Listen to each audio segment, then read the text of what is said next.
Hello, financial fans. It is Saturday, and this past week, during the past 7 days, I bought three stocks.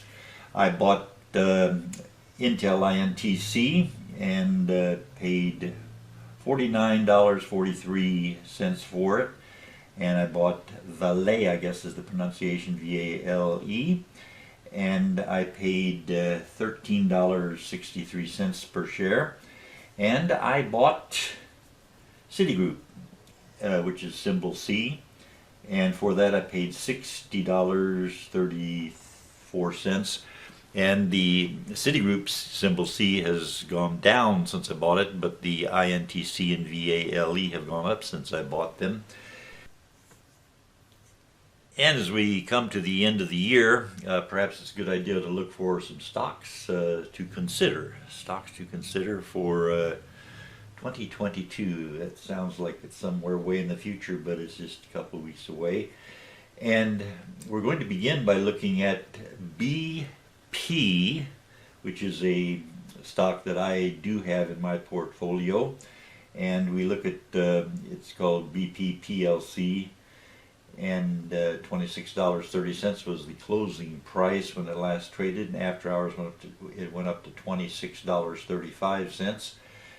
The 52-week range, the column on the left, 2/3 of the way down, 52-week range, $20 was the low and $30 was the high, and it's closer to the high than the low. And if you think oil prices, gasoline prices are going to be going up in 2022, this might be a stock to hold on to. The average volume, a little over 10 million shares, almost 11 million shares trade every day. And the experts consider this price to be near fair value.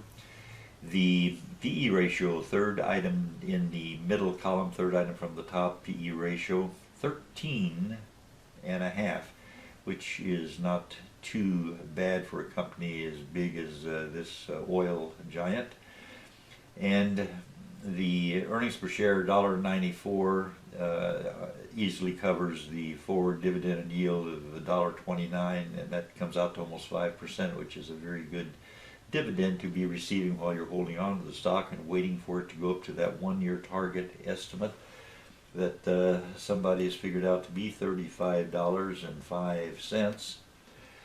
Next stock we look at, HSBC Holdings, and the symbol is HSBC, and this is a financial stock.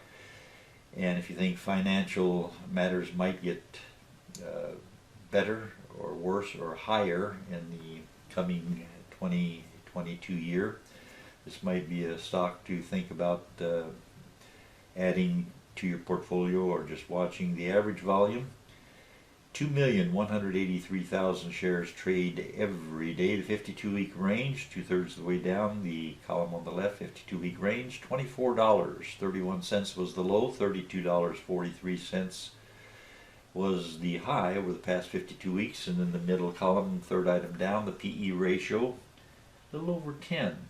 I like 10 as a PE ratio, and 10.65, that's pretty good. And as I said, this is a financial holding. Earnings per share, $2.75, easily covers the forward dividend and yield. $1.10 yields 3 3/4% while you're holding on to the stock. That looks pretty safe.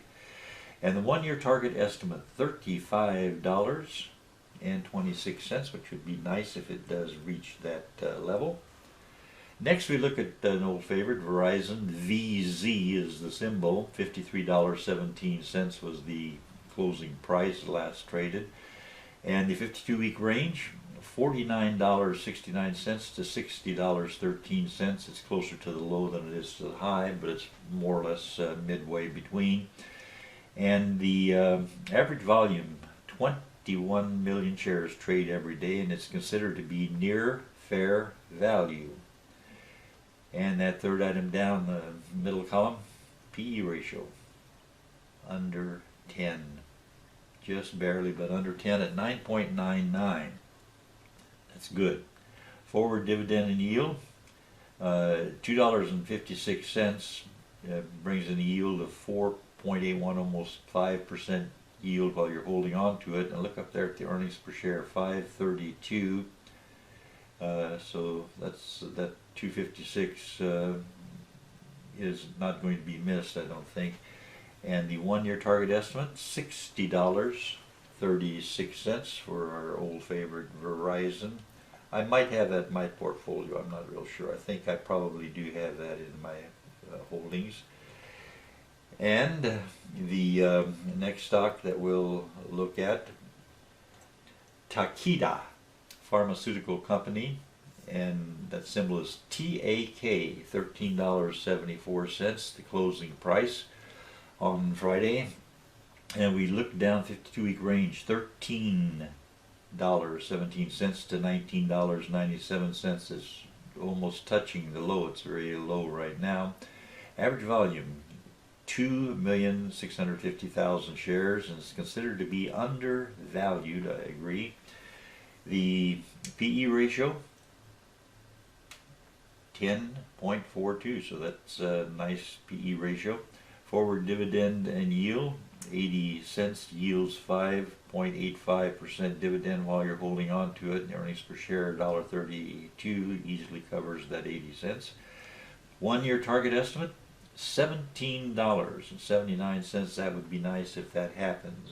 And if we don't see you before, have a happy, joyous Christmas season and holiday season and New Year's and so on. I'm pretty sure I'll keep putting out the videos here during the holiday season, and there might be some surprises yet to come before 2022 announces its presence in the room. And I thank you very much for watching.